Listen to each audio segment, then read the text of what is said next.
देखिए इस ढंग के अगर आपके सामने घातांक वाले प्रश्न आते हैं तो उनको किस ढंग से करना है। 66 है और उसके ऊपर घात है 1/2। ठीक है, अब इसको करने के लिए आपको सबसे पहला काम है, आपको जो नीचे संख्या दे रखी है यानी आधार 66 है और घात कितनी है 1/2।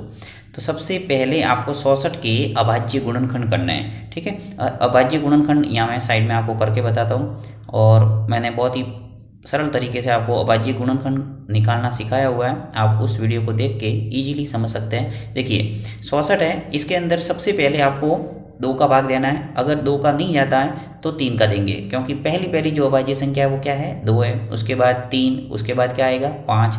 और अभाज्य संख्या किसे कहते हैं, जिसके अंदर स्वयं का ही भाग जाता है, बाकी किसी का नहीं जाता। सरल तरीका तो ये है याद रखने का।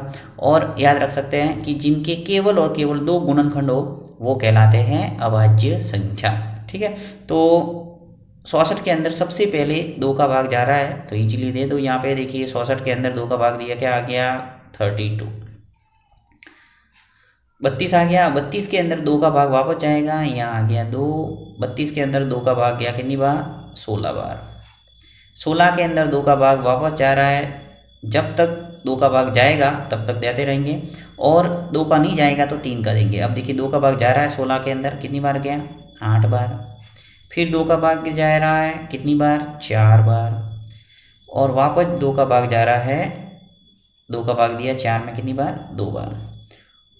एक बार और जाएगा 2 का भाग और 1 बार। ठीक है, अंत में आपके 1 आ गया, यानी आपके जो अभाज्य गुणनखंड है वो हो गए।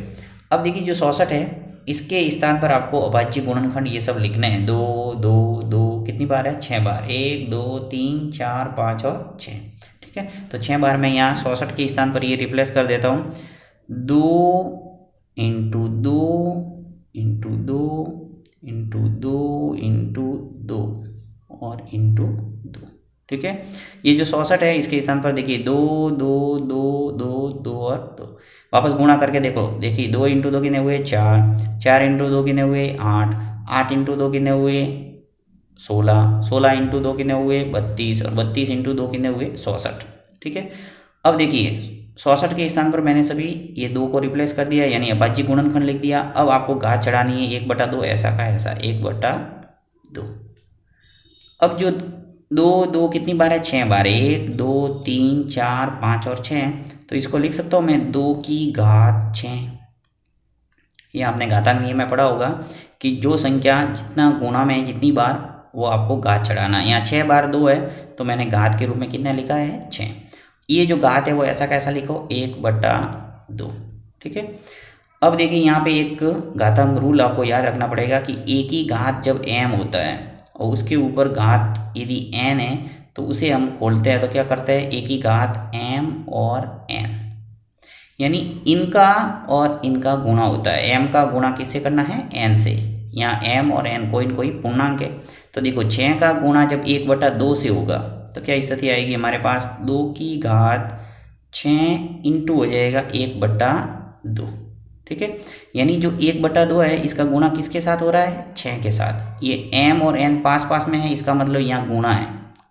अब देखो 6 का गुणा जब 1/2 से होगा यानी 2 से ये कट जाएगा 6 कितनी बार 3 बार, यानी 2 का भाग 6 में कितनी बार गया 3 बार, अर्थात हमारा जो आ गया 2 की घात 3 है वो आंसर।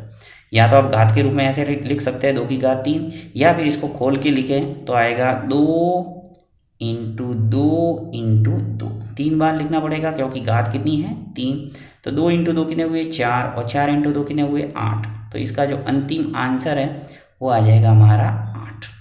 तो इस ढंग से कोई घातांक वाला क्वेश्चन आता है तो आप अभाज्य गुणन की सहायता से इजीली उसको सरल कर सकते हैं।